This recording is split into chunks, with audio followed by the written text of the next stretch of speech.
Works meeting for August 31st. Motion to approve the minutes of last month, Ms. Wood.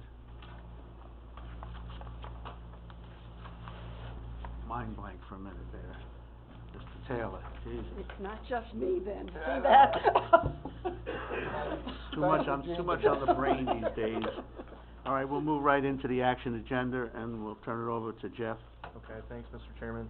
Do have Justin Gagno here from Saratoga North Creek. He has a update or wants to address the committee. Good morning, everybody. Since the last meeting, we conducted the Sperry rail inspection of the entire line from Saratoga to North Creek.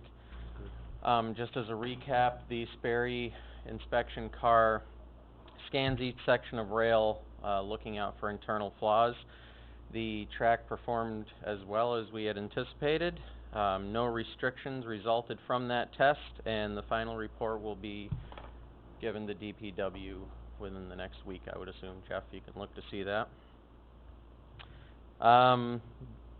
2 new F40 locomotives were put into service on August 7th.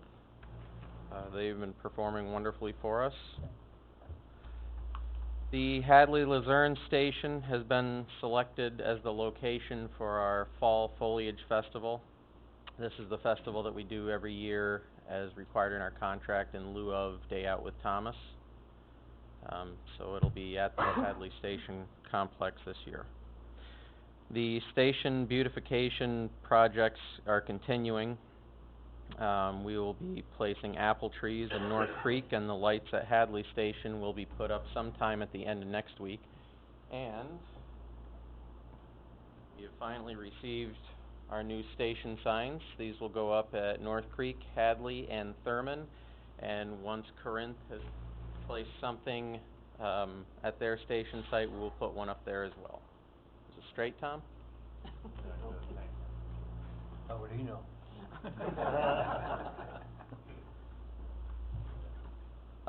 Okay. Month of August saw some freight movement. We shipped a boxcar load of garnet to Reserve, Louisiana. That is a revenue move. We shipped 1,900 tons of stone to Taunton, Massachusetts. And in the month of September, we're going to ship an additional tons of stone to the same location in Massachusetts as well. That's all I have. One quick question. That festival, have a date? Yes, October 17th and 18th. Thank you. Don't cause trouble. Can I ask a question?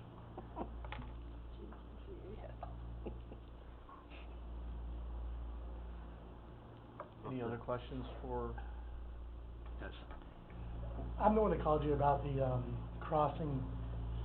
I was up there a couple of weeks ago, and I looked at it myself, and there was a big piece of metal chunk. Is anything going to happen with that, or? Yeah, we've got to get a cold patch on that. Unfortunately, we're not equipped to do it, so we're going to have to get a contractor in there. And because it's a state road, we're going to have to work with them, with the state of New York as well, to make sure that that happens with, you know, their notification and everything. But yes, we will be repairing that. Okay. Thank you. Yep. Jeff, you want to do a referral back to this committee? Yes. While Justin's here, as you know, the board had considered the resolution regarding consent of the transport of the tanker cars, and that was referred back to committee. So I guess that would be something we'd want to talk about while Justin is here, if we need to discuss it further. Bud?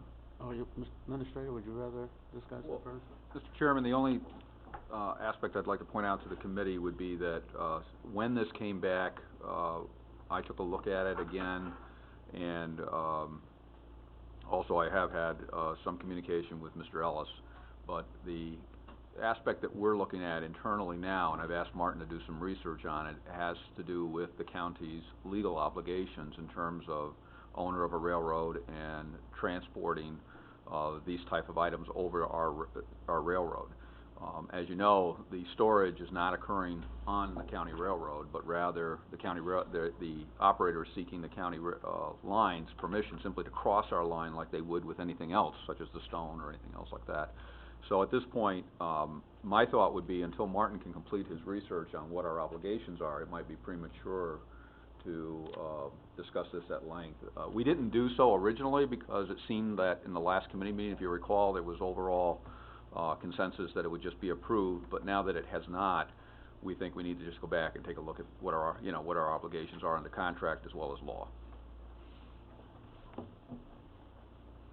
Taylor, you still have a, Well, Paul kinda answered my question. I was concerned about it. I think at the last meeting, we were told that it was our opinion that they really didn't need our approval to do this. And that's what he's looking at, is, to the extent that there is this common carrier argument that their attorney has made, and I understand that Martin will be speaking out to their attorney as well, and as part of this. so, anybody else on the board have any more, comments or questions? So that, basically, what are we gonna do, just table it again and, That's what I would recommend, Mr. Chairman. and put up a date? Travis, I guess you're back there, can I hear from you? I just have a general question. Mr. Gagne is here, maybe he can clear up a couple of questions I think we all have, or, conflicting. Go ahead. I object. We're not discussing this. It's been tabled, we haven't brought it to the floor. Motion to table takes precedent. We have not brought it to the floor, I don't wanna spend any time discussing it. We all have questions, but until we get our attorney's opinion, it's not the proper time to discuss it. So the public can't be involved in, I'm just understanding more. My question is just Travis, you've clarifying been from involved in our- everything since I've been here, you certainly be involved. We're not discussing it this time. When it comes to this committee and we open it up for discussion, you'll be more than welcome to hear your discussion. Okay. But I don't wanna discuss it now, 'cause it's not on the floor. That's fine, you're not the chairman. And, All right, Travis, he's right. I was recognized. I did recognize you, I was trying to get some more information, but he is right, we didn't bring it to the floor, it's been, just stay here until the attorney comes back to us with more information on how we should go forward, and then the questions could be asked. Well, we've been told they're not gonna be stored in Warren County, and the Essex County people have been told they're not gonna be stored in Essex County. So I'd like to know where they're gonna be stored. Well, right now, that's not a question that we have to worry about, because they definitely aren't gonna be stored in Warren County, and that's our And main they're definitely position. not gonna be in Essex County, according to Mr. Ellis. So Well- where are they gonna be stored? That's something that'll have to come up when we give them or don't give them permission to cross our line. I think, That's it the right phrase. would benefit people to, All right, thank know you. this ahead of time. All right, let's move on to Jeff. Okay, for the thanks, next- Mr. Chairman. I asked Matt Sproul to come here. Matt, if you could, Matt is our director up at, Up Yonder Farm up in Bolton, which is an environmental education center. And, Matt had sent me some photos a little while back of a recent addition that I thought was really just incredible, and they had a great turnout. So I asked Matt to come and brief the committee on that and tell us about, the programs up there.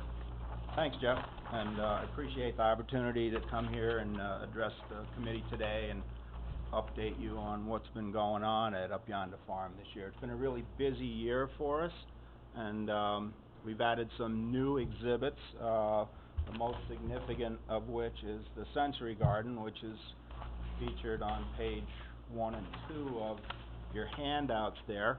It's been a bit of a long process. It started about a year ago when the Up Yonder staff met with the incoming Bolton Central School Superintendent Mike Graney and other faculty from the district, and they actually initiated the meeting.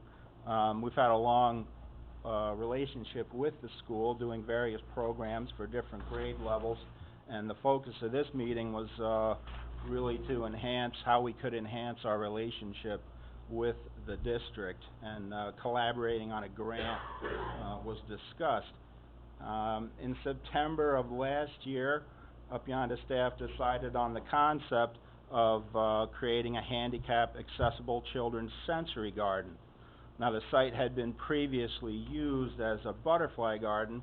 We'd had some issues with surviving butterflies back there over the last few years, and we decided to move the butterfly exhibit out closer to the main entrance to the property, which left the current site sort of unutilized.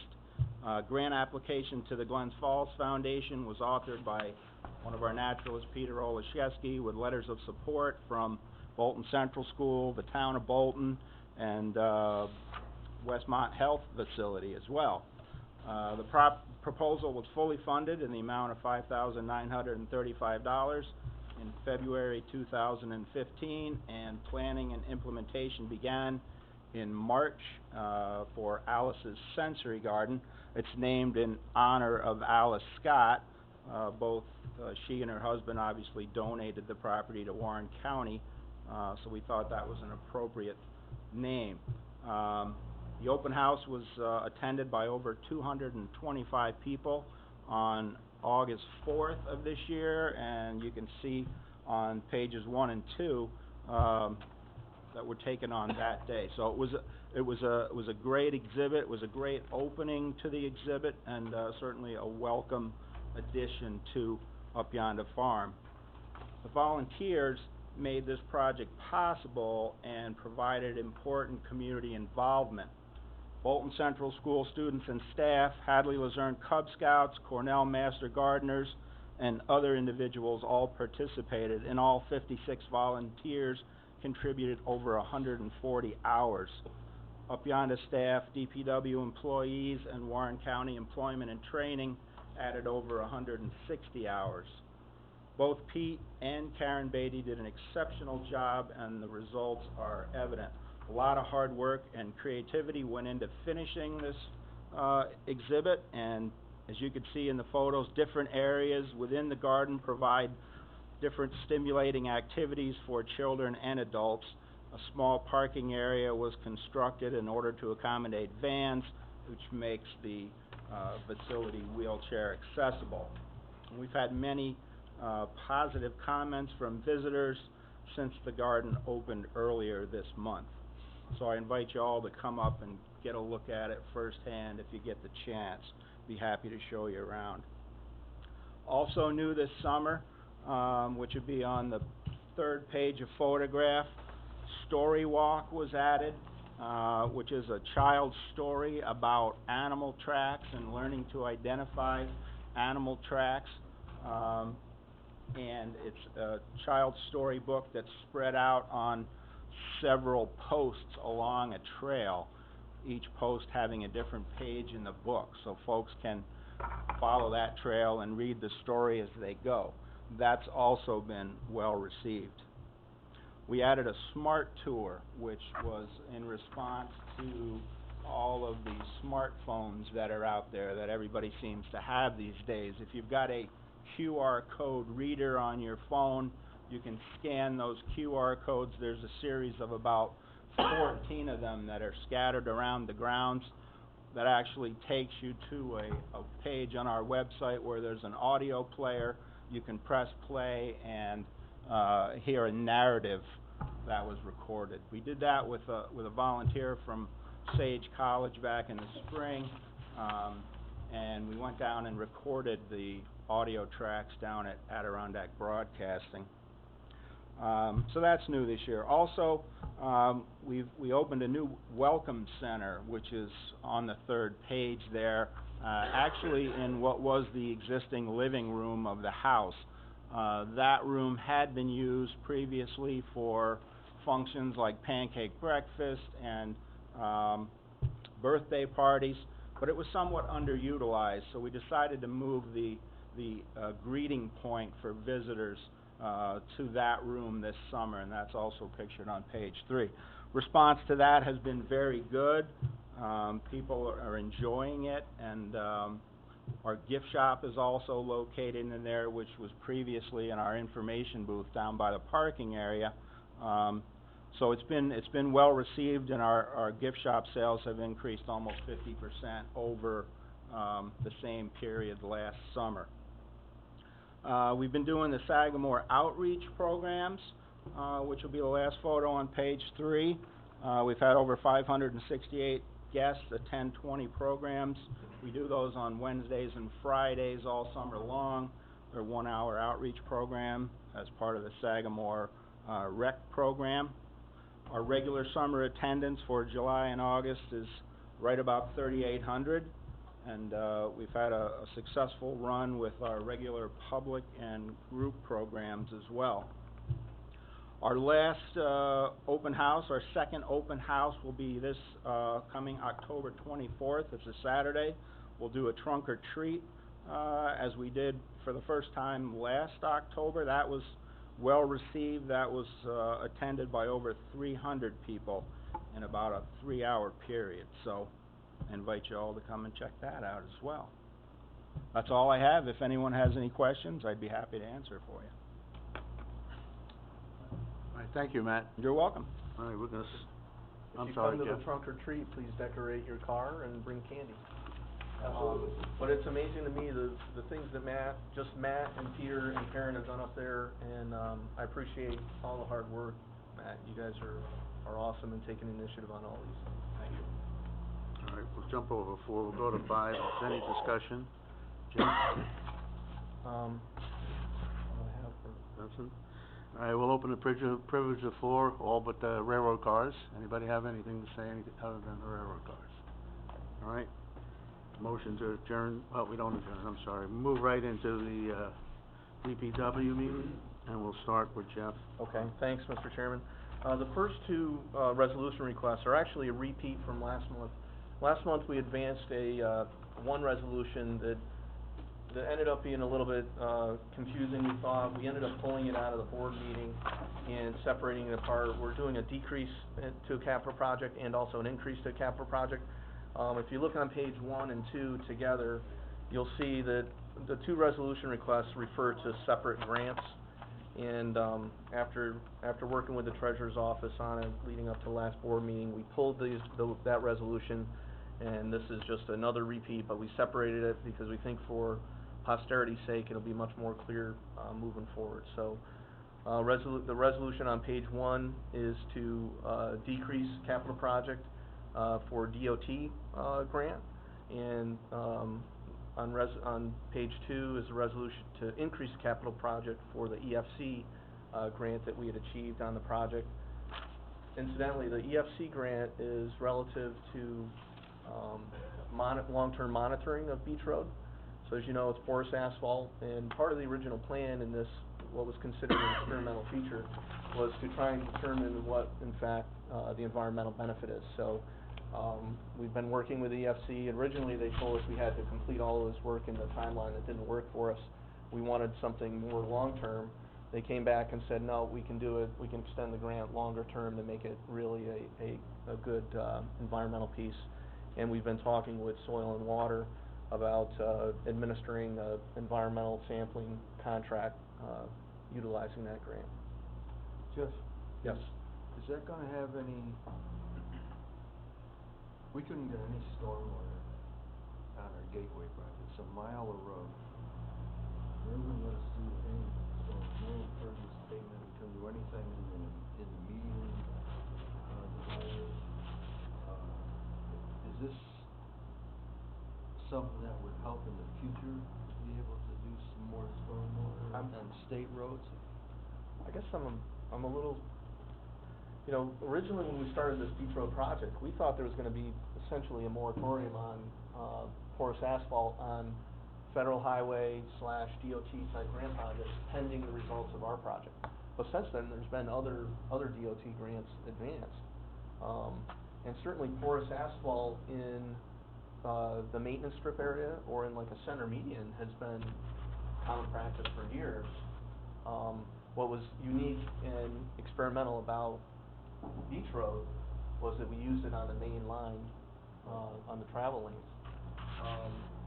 So it may have, I don't know what would have driven, DOT to push that, if it was a funding thing, if they thought that the project. We had funds, we actually had a grant that was environmentally oriented, but they would not let us do rain gardens in the median, porous pavement. We tried porous pavement across some of the driveways that were bringing water down. We have really, really good soil there, so a few places in town, we have good deep sandy soil. The only thing we got is we got a little stormwater facility off the side of the road by a rotary corner there by Luzerne Road. They let us do something in there, but even with that, they made us put in a secondary system that was just, storm culvert. So if we had a problem with this device, rather than fix it, it's just go around it. We couldn't get anywhere with it. I don't know, but I'd be happy to reach out to the engineer. see if we can do that. Some of the guys that are all different departments, but no, it didn't go. All right, let's go back to the 1 and 2. Can we keep them together? Get a motion to approve the decrease and increase? Mr. Taylor, I think Mr. Sokol, did your hand up? Yep. All right, any other questions on those first two? All in favor? Aye. Opposed? It's passed. Thanks, Mr. Chairman. On page 3 is a long list of various transfers for road projects. What you'll see is there's multiple transfers, some of these in literally just a couple $100, some a little bit more. But these are, ongoing effort we have to clean up our old road projects. When we estimate our road projects, can they get designated into the following year, we try and keep them on budget, and oftentimes we're left with, a few dollars in each of these. So what you'll see is, based on some of the more recent findings up on Umsteadville Road, Dartmouth Road, and Trout Lake Road and Mountain Avenue, we'd like to transfer some of those funds and augment those projects so that we can do just a little bit more work, this year. I'm happy to say that we've been, working with DOT, and their CHIPS coordinator, on how we can address larger projects, and not bounce against the CHIPS limit of that $250,000, which, as a county highway department, we often bump against that limit, whereas most of the towns don't, because they're not doing larger projects as we are. And we're happy to get some clarification on how much we could spend on a certain road. And in fact, they came back and said, if you're doing a certain type of treatment on one section of, for instance, Trout Lake Road, and you do a different technology or a different treatment on another section of Trout Lake Road, they count as separate projects, even though they're on the same road in the same year. So what that does is give us the flexibility, whereas oftentimes, in the past, you might have noticed where we had a project that we end short and we have a bad section that we leave, and we've been frustrated by that $250,000 limit. If we can work with DOT on the types of treatments in those different areas, they're looking at these as separate projects. So that's part of the reason we're moving some of these monies forward. We've gotten that clarification from DOT, and that really helps us in our program. All right, anybody want to make a motion to move those transfers? Matt? Mr. Dickinson? Any other questions? All in favor? Aye. Opposed? Passed. Move on to number 6. Okay, on page 6 is my recommendation for the municipal contracts for 2016. I met with Chairman Merlino last week, and we discussed some changes from even the calculation that was done earlier this year. And you'll see on page 9, I have the table that covered us for 2015, just for comparison purposes. And if I could, I'd like to. Do you have any other copies of that, Bud, or I Oh. can get a copy of that?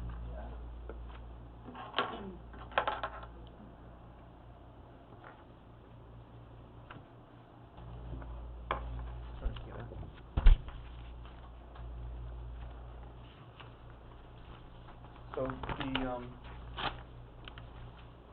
if you look on page 6, I'll just walk down through the different areas what we pay the towns. You'll see the top number there on the upper left-hand corner, that's $7,647. That is my recalculated rate based on our methodology of using a 3-year look back. You'll see my calculations on page 7 and 8, and you'll also notice that's an increase from the 2015 rate, because we all had a tough winter, and I think the methodology is proving itself to be versatile and adaptive to our conditions. So we had a tough year last year. I think a lot of the towns did, and therefore the rate based on that calculation has gone up.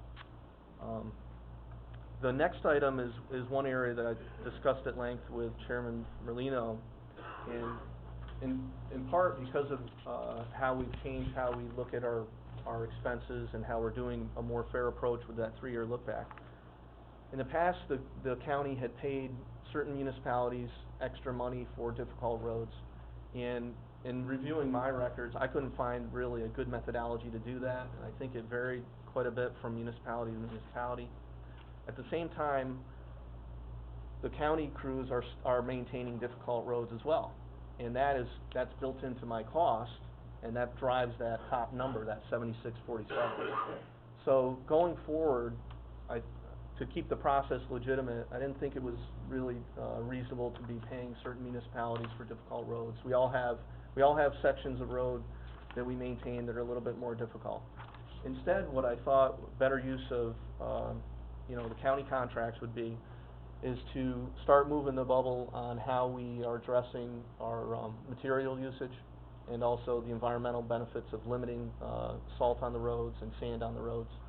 And so what I proposed to Chairman Merlino is that rather than to create a new code that will essentially allow towns to start modifying their equipment to some of the more efficient technologies. And in my research, to retrofit a tandem truck with speed controls, which the committee's benefit of speed control, what that does is it varies the amount of material placed based on the speed of the vehicle.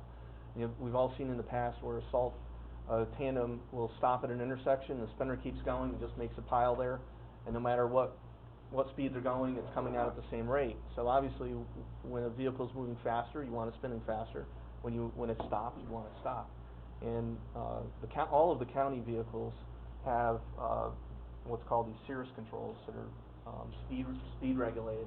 What that does is it prevents the waste of material, and it prevents that excess material from being distributed onto the road and making it into the environment.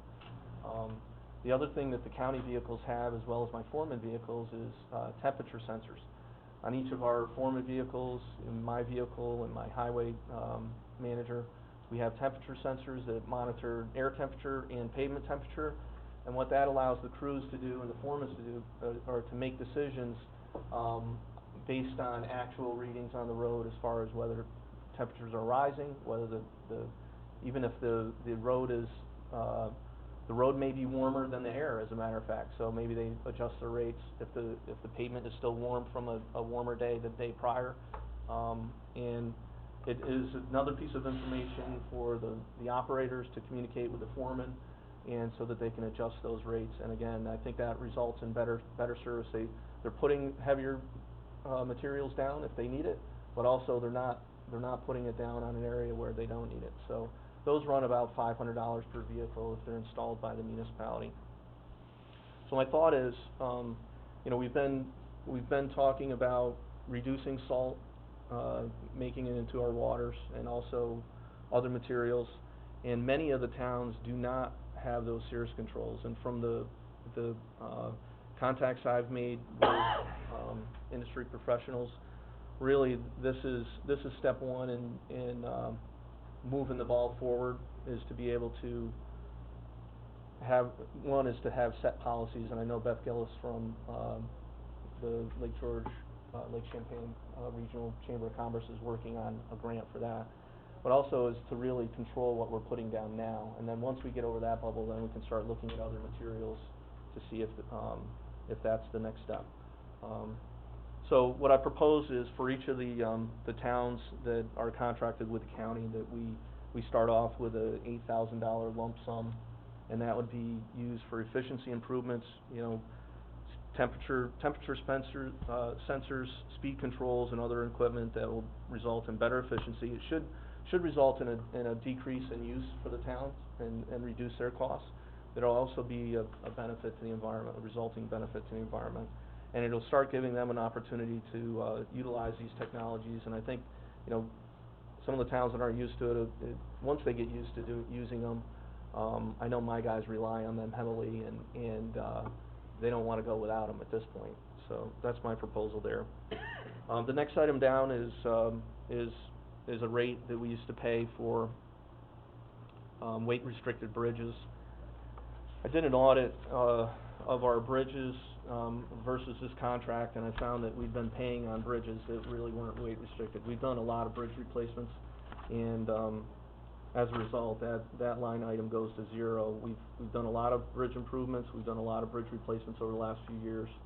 So although that rate is still there, I don't have any weight-restricted bridges, that towns are plowing. That rate was established to allow towns to use smaller vehicles. There was an added expense for them to use smaller vehicles versus their normal tandem. So on some of those bridges in the past, what they'd have to do is send out a 4-man pickup or a one-ton dump rather than their full tandem, and that was that stipend for them.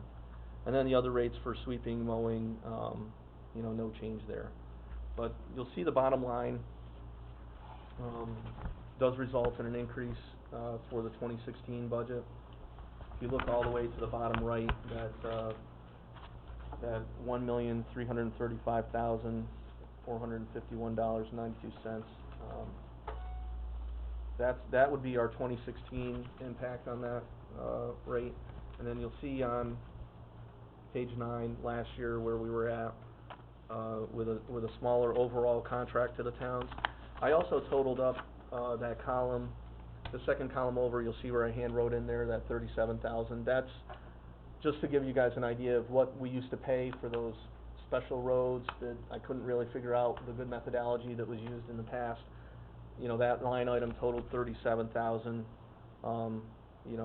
Transferring over to that equipment efficiency improvements, what I think are important for us moving ahead, that resulted in an increase to up to 72,000 as a replacement for that. Yes. On the equipment upgrades, the $8,000 for each community, do you have a way to measure that, to know if we're saving 72,000 or more, or whatever the number might be? Is that also gonna be an ongoing expense? It's difficult to measure from year to year, but here's what I can tell you. If towns are not using speed controls, they really don't know what they're putting down on a given storm. So the only methods that the towns can use if they're not using these speed controls is they can take the total amount used, maybe estimate over a storm, and then kind of estimate how much an average over the entire fleet. But what that means is an individual truck might be putting down 300 pounds a mile, another truck might be putting down 100 pounds a mile. It could be variable all over the place. And so I think it'll be a better tool for the towns to really understand what they're putting down and at least implement some controls there. Most of the towns run probably anywhere from 2 to 3 or 4 tandems, and I think there's going to be a few years to have their fleet really transferred over. And this wouldn't stop the towns from doing their own, adding their own money into that. And part of the concept with including it in here is obviously there's a lot of towns doing work on county roads, and we want to be responsible on those county roads. So this will help them make that transition into better efficiencies. Going forward though, to get all of the town's fleets transferred over and really benefit the county as a whole and benefit our waterways as a whole, I think it would be a recurring thing, at least for a couple of years. That's what I would recommend. I think by including it as part of this contract, it really becomes an item that will move the bubble for the town highway superintendents, where if they want to receive this equipment stipend, then they need to start upgrading their equipment to really technology that's been around and commonplace since the mid-90s. Just to, add to that a little bit, a lot of supervisors and all of road department met in, was April or May at the Lake George, and there was a gentleman there from Massachusetts. Right. And he was the head of the whole Massachusetts state DPW, and laid it all out on equipment like this, how much the state started saving when they were using this new modern technology. And that's how I got with Jeff a month ago, because I asked, where can I find out information on this? And that's how we got talking about maybe helping the towns, and it would help us little towns, and put a couple of these on some of our trucks. So instead of using 100 tons of salt, if we can get it down to 90 or even less per what we're paying per ton of salt today, it starts saving us money too, and wind up helps out the county. So, I mean, it was something, that's why we brought this forward to you, and it was Jeff's idea, and it was a great idea, and I support it. Yes, Matt? Just as an example, what is a temperature sensor, what do they cost to upfit the I truck? think they're about $500. Yes, Yeah, first let me say, Mr. Chairman, how pleased I am with the discussion that's now taking place regarding this formula. It was something that I know the board actually passed unanimously last year, and I think the changes that have been proposed are really quite excellent. And I think particularly I like the some amount to help the towns, particularly smaller towns, with the introduction of wet salt or the introduction of different solutions or temperature, whatever, to try to reduce the amount of salt that we're applying to our roads. It saves us money, it's good for the environment. It's the one thing we heard at that conference that you mentioned in May was, you know, how are we gonna make this transition? Where's the money gonna come from for this transition? Well, this is a modest amount of money. I think it really puts Warren County, I think, front and center in helping to lead that initiative. And so, you know, my kudos to you and to Jeff for having seen that and having incorporated it into this discussion and our decision-making process in terms of how we allocate these dollars. And I think it's, while we could debate, you know, does the formula do everything that some of us might like it to do? The answer is, well, no. But yeah, I think it goes a long way. I think last year we moved the ball a long way, and I think that this moves it further. And I think that kind of evolutionary kind of approach, I think, is going to work, and it's going to be something that the county budget's going to be able to handle. So again, kudos to you.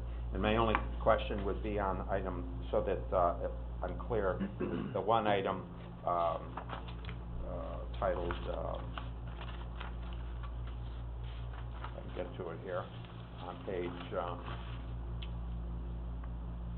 So the one item, the column that totaled 37,288.13. That's being eliminated. That is being eliminated. That's the one that was for those difficult roads. It really is already kind of incorporated into my... I don't know how we would quantify that anyway. I think that was a good deletion, and I think the adjustment you made, Mr. Chairman, I think is well, I thank you for the comments, but, you know, to spend a little on this modern technology is better than all us towns saying to the county, give us a little more money for salt. Right. Here, we're gonna take the money and put it into a technology that'll hopefully, and we'll see in a year or two, I mean, none of us can guarantee it.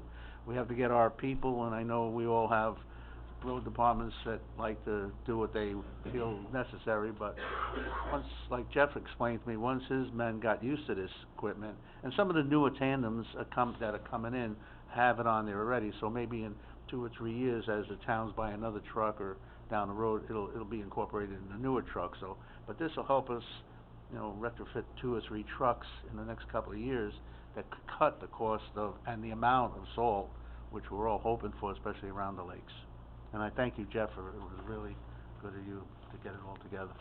Thank you. And I just want to make just one more comment, and that as far as the transition goes, what my intent would be to try and do a combination bid on this that the towns could jump on. So I think if we push this as a combination, it takes the administrative burden off the towns.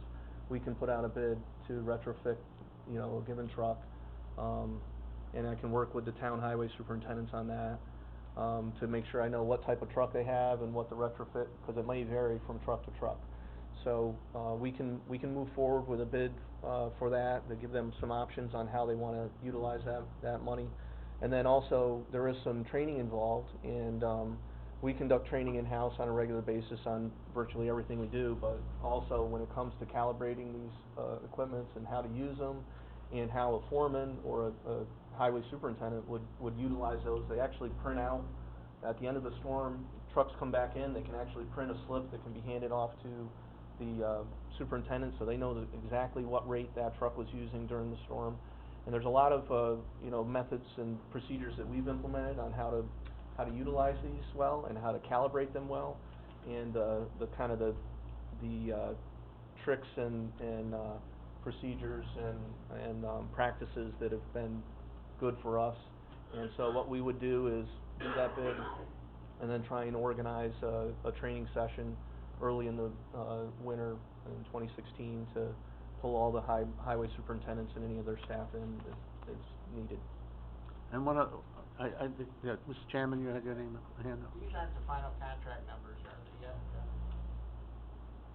This is my recommendation as far as, Make a change to one. okay. I have, I know we were waiting on some, there may be some adjustments as far as is there an adjustment as far as number of miles, or? We've been doing the mowing, so we want to get paid for it. Okay. So what I can do is, if the committee allows, I can bring that back either right to the board if there's some, I don't think there's a lot of changes in miles of road, or miles of mowing or anything, but if there are adjustments, certainly contact me, and in the meantime, I'll reach out to your highway superintendents for any adjustments that they see necessary. It probably wouldn't be good, we'll pass this the way it is, and then during the budget process, amend what we're doing after he talks to the towns. Is that all right with you, Kev? Yeah, just as long as we get the Okay. mowing in, because we've been. Ron, one more question? Yeah, just, for Paul and Jeff, just, if you could, on the, purchase side, as part of the shared services, it would be good as well if we could go out for a bid as well for the clear lane. Survey those municipalities that are interested in utilizing the clear lane, and, we might get a better price for everyone if we, the more we purchase. Now, a lot of municipalities may not would be ready to move, as quickly, and may not be able to store it as well as the regular salt. But for those that are using clear lane, we might get a much better price if we could group our order together. I would just put that out as a possibility. That's a good idea. All right, so any other questions on this snow and ice agreement? I'll get a motion. Down over, Ms. Wood. All in favor? Opposed? Passed. Down to the last one. Back, Bill? Yes, you've seen this request in the past. I brought this last month, and, this is my confidential assistant. This is Joan Wolf's position. Joan's last day was last Friday.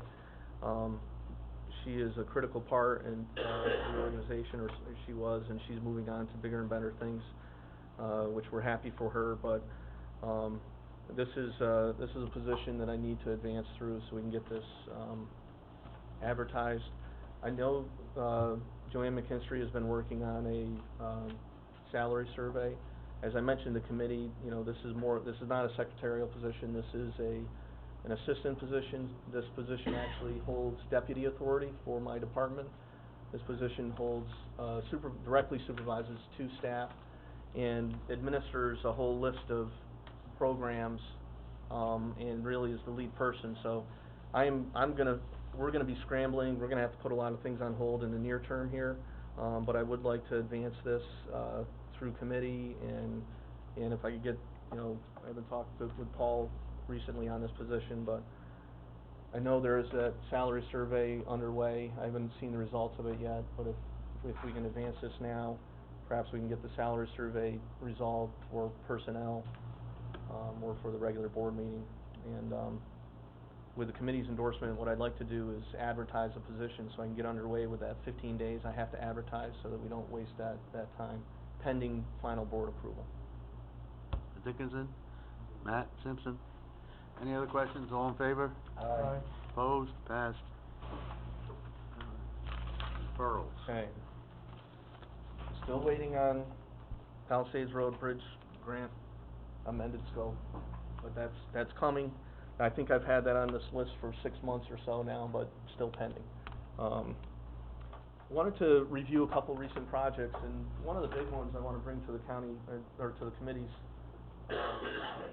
is actually Town of Thurman Bridge. I'm gonna pass around some photos. First, I'll send around some before photos that were taken back in 2011 when we had all the major storm damage out in the Thurman and Stony Creek and some other areas in the county. Well, that's poor management right there. designation? Combs Road is a road that connects in with the county's Valley Road. If you picture Valley Road kind of going north and south, Combs Road connects, at one location, goes around like a jug handle and back to, Valley Road. And in that segment of Valley Road is a county bridge replacement project, the Valley Road over Patterson Creek project that's been underway. We brought this through committee probably last summer, but what we wanted to do was utilize some of the grant funding to actually replace the town bridge, which normally wouldn't be grant eligible. And the reason was to save the cost of doing an on-site detour or stage construction on Valley Road that would have been very expensive and just as expensive as just replacing the town bridge. So I'll pass around the other photos. This is the end result. The town bridge just opened last weekend, or the weekend before this past weekend. It really took quite an effort for my staff when working with DOT, and then also working with Supervisor Wood and Pat Wood, her highway superintendent, to make this happen, and especially this summer, because not only was the bridge completed on time and on budget as part of our federal aid project, but before we could detour traffic onto the town road, there was a lot of work that the town had to do as well to upgrade their road.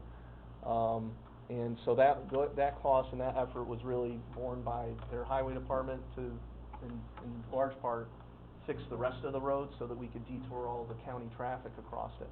And so I'm happy to say that was completed, the detour was opened. Originally, we had estimated that the cost to do an on-site detour at the county bridge was going to be $398,000. This project, the Combs Road bridge structure, ended up being $405,000. So for $7,000 in additional cost to the overall project, instead of doing a temporary bridge on our road, the town ended up with a bridge that'll serve them well for decades and many generations. So as I said, this is a unique project. To my knowledge, we've never done something like this. This really kind of bucked the trend down at DOT to be able to use federal highway funds on an off-system structure. But it took a lot of effort, and I'm happy to say that it's come through. And now we can focus on our bridge and shut Valley Road down and detour traffic through there. So Combs Road is going to see a lot more traffic than it has in the past, so I guess we'll be ready for any concerns of residents along Combs Road, but it's been a great project. Gee, if I could just chime Ms. in. Wood, yes? That Jeff is right, it was a lot of effort, particularly on the DPW staff. They really went above and beyond. I know my highway crew has nothing but great things to say about it. The residents in that area, there are some folks who love living now on a new dead-end road for a few years, but there are several that are very excited to see that road reopen. It's something we did not think we would ever be able to replace, simply didn't have the money for such a, it's a small road, there's not a lot of traffic count on there, so we really didn't think we'd have the money to replace it for quite some time, if ever. So, I gotta give kudos to the county. They went above and beyond, and they were very innovative and thought outside the box. I know from my own personal perspective, I hate seeing us put in a temporary bridge and then rip it all back out. It costs, like Jeff said, just about as much as a whole brand new bridge, and that's gonna stay in place and serve the residents of the county for years to come. So, again, can't say enough good things about our DPW staff. They work well with the contractors, they work well with our highway staff, and I know my highway staff has been thrilled. We did have a lot of work to do further up above the bridge, and I know that many times my highway crew consulted with Jeff's staff to see how they could best do that work, and then also, with questions about various equipment and what should they be using, and as well as tying in with the contractors who were still on site working on the bridge at the same time. It was convoluted on occasion, but we got through it, and I think it's a real benefit, not only for the town, but also for the county to find how we can do these new projects in different ways. Thank you. Thanks, and really, our staff, primarily Kevin Hajos and Ed Downey, they're very talented in working with DOT and engineers and town highway personnel, so they really drove the boat on that one. Okay, the next item I just want to hit on are some of the county paving projects. We've got Glen Ethol Road completed earlier this year, Schooner River Road, and Peaceful Valley Road, so I'll just send those pictures around. The other big project we have underway is, the back to Sodom Road Bridge up in the town of Johnsburg. This is a county bridge on a town road. You'll see kind of our point where we're starting to build abutments, and, we're also, we have our footer poured on both sides, and we're starting to build abutments on one side of the bridge. So this is work that is being done 100% with county forces, with a small exception of we will use contractor support when we get to lifting the superstructure into place, and obviously our survey work. But this is a major bridge replacement that we've had kind of on the docket, and it's going along well, and it's a great experience for the crew. And relatively new foreman that we have up there, Tom Mead, is doing a great job on the project. And the good news is, once we get those footers poured and we start building vertically, it's a relief off of our staff, because we're always battling weather and looking at the storms coming through to see if we have to take special measures to control water. So now that we've got that second footer poured, we're really in good shape to accelerate the project going forward, and we can remove some of our in-stream water diversion and pumps and everything else that we've had to maintain. The last item I want to give the committee an update on is the Market Street Bridge. That's up in the hamlet of Brant Lake. That's on the upper side of the Mill Pond. That's the kind of difficult bridge that's right over top of a town dam. And we did finish our structural review. It looks like we're going to have to reconstruct some of the abutments. The good news is the reconstruction of our abutments won't go below the water line or down toward the spillway line to impact the town work. So we're anticipating moving ahead to remove our bridge, reconstruct our abutments, and the bridge seat where the superstructure sits, about 18 inches down. We'll be removing concrete and then anchoring in a rebar section for a new pour to bring that abutment up to full strength, and then it'll be ready to receive a new bridge. And we're coordinating with the town and their engineers on some of the work that they have to do. And we recently got some design work, or some design plans from the town engineer on the type of modifications they were going to do on the dam, and moving ahead with their project. And I'm not sure we've responded yet, but our take on it is that we want to accelerate or work towards our work, as quickly as possible, as well as allow the town to work that quickly as possible. The majority of our work we're going to do either in-house or with some contractors that we'll have direct involvement with. So we'll have a lot of flexibility on making sure that we don't conflict with the town's contractors on the town work. So I would recommend that, we'll move ahead as quickly as possible, and then we'll just address any conflicts on site, on an ongoing basis, and just keep communicating on that. The last items I have are just our normal overtime reports and fuel reports on page 13 and 14. That's all I have. All right. Any questions of Jeff? Open to the public, or anybody have any questions? Jeff, these and I don't want to bring up a sore subject, but these paving jobs look, to me, the pictures look great. Was that with the paver that we leased? No. Or was it before the other one broke down? I think I couldn't tell you, honestly, Gene. Okay. We had a lot of projects, that went fine with our paver, and the recent problem we had on Hadley Road was really, surprised us, because it had been operating better, but some of the gremlins that we had seen signs of in the past and thought were addressed came back on that project. I can tell you the lease paver we have is operating great, and there's been some issues on that, but they've been relatively minor, and the leasing company has been quick to respond to adjust electronics and get our, some of the automatic controls working properly. So the projects have been going well both before and after, but I'd have to get back to you on that. I don't know specifically when those are. That's good. Thank you. Any other questions, Jeff? Move to adjourn. Conover, Ms. Wood, all in favor? Adjourn.